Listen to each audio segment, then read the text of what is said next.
Граѓаните константно се жалат на неефикасноста на институциите.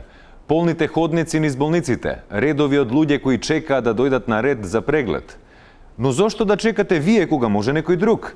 Нова професија се појави во Македонија. Зашто станува збор повеќе од прилогот на Ланчо Пашазотов.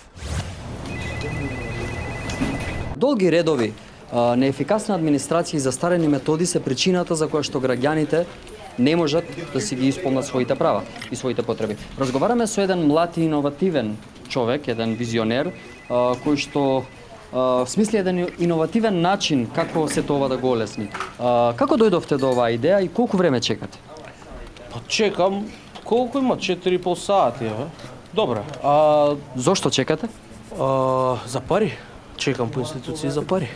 Да, иначе господинот е познат по тоа што ја отвори првата агенција за чекање во Република Македонија.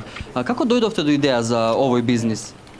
Чекам ја за мој термин, тука по ходници, државна, и ми светна идеја, викам, ќе организирам фирма за професионални чекачи.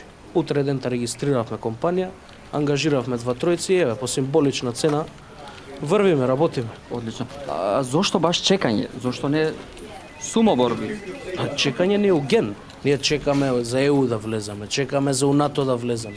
Избориве чекаме да поминат. Чекаме живот у Македонија по најново. Цел век ни помина чекање. Добро, а каков е интересот на граѓаните? Дали има посетеност на? Огромен.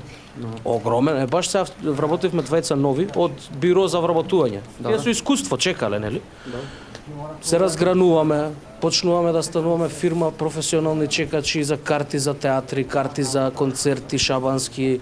Значи, у сите сфери се разгрануваме, али со здравството највише се исплати за тоа што наплаќаме од час. Знаеш, мои термини по 5 часа се чека. Да, тоа сакав да го прашам следно. А ако не е тајна, која е цената на 1 сат чекање во вашата? Само момент да се најавам, само дека сум наред на клиентов да му типнам. Одлично, зависи. Колку кошта ме праша? Колку кошта, да, за еден час. Зависи, никогаш не се знае. Зависи од институција. У здравство унапред наплаќаме, затоа што може да се случи пациентот и да не го дочека својот термин. Не дај Боже да знае. Да, страшно. Ете, тоа беше тоа, драги гледачи, од клиниката. Што е ова? Пауза? 30 минути пауза.